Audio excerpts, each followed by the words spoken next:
Le travail des élus peut être beaucoup plus important qu'on peut le penser. On doit s'occuper dans une même journée autant de tuyauterie que de racisme systémique, que d'habitation puis de vulnérabilité. Des fois, quand on fait un travail puis qu'on dit là c'est le week-end, c'est vendredi 16h, je débranche puis je vais rebrancher lundi. C'est pas possible pour un élu. Moi, j'ai l'impression d'être souvent comme la ministre de tout.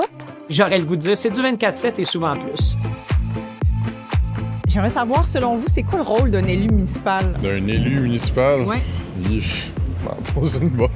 Les taxes, gérer les fonds publics, la qualité de nos infrastructures, les routes. Il y a beaucoup de nids de poules sur les routes, là. Mettre en place des politiques, en fait, sociales, j'imagine aussi, logement. Combien de temps vous pensez qu'ils travaillent par semaine, les élus? C'est une bonne question.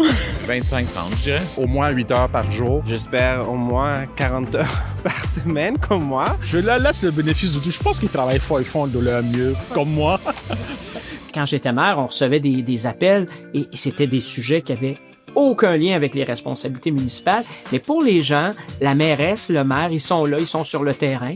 Ils partent pas 4 jours à Québec ou à Ottawa pendant la semaine. La proximité fait en sorte que pour la population, la ville peut et souvent doit s'occuper de tout. Quand le conseil municipal n'a pas tous les moyens d'aller de l'avant, puis qu'on dépend de d'autres instances, malheureusement, ça va pas aussi vite qu'on veut. Moi, comme mairesse de Montréal, j'ai les pleins pouvoirs sur les déneigements, les poubelles, la construction de parcs, la voie publique, tout ça, les budgets, la machinerie, les employés, tout ça, je suis capable de mettre ça en œuvre. C'est pour ça souvent que les opérations de déneigement, pas de niaisage, on part.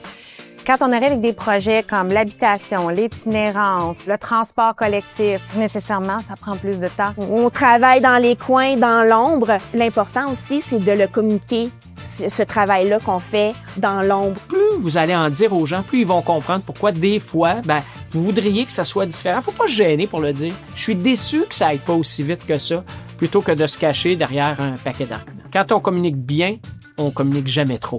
Il y a des moments dans l'année où c'est très actif plus que d'autres. Donc, si je pense au niveau du mois d'octobre-novembre, nous sommes beaucoup à l'hôtel de ville, à notre maison, pour travailler sur le budget. D'autres fois, on va assister à des assemblées générales annuelles, on va aller dans des cocktails, on va aller à des soirées pour en appui à nos chevaliers de colon ou à des causes importantes. Ça, c'est une journée qui est planifiée puis qui n'a pas bougé.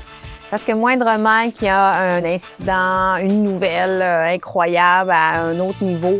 Et oups, la journée change de bord, etc.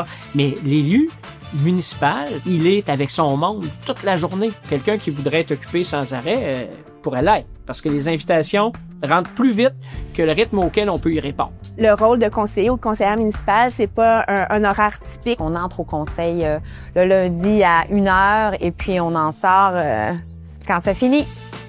Le lendemain. C'est un quotidien bien rempli, mais aussi rempli de surprises. Et ça, c'est un côté fort agréable. On participe à peu près à tout. On est invité au vernissage, on est invité aux activités sportives. Et quand on va là, on rencontre des gens. On sent vibrer notre ville. Nous sommes directement connectés avec nos citoyens et nos citoyennes. Puis je pense que c'est ce qui doit nous motiver, en fait, de penser aux citoyens en premier. C'est cette idée de s'impliquer, d'être là pour les gens de notre communauté qui fait qu'on se lance en politique municipale.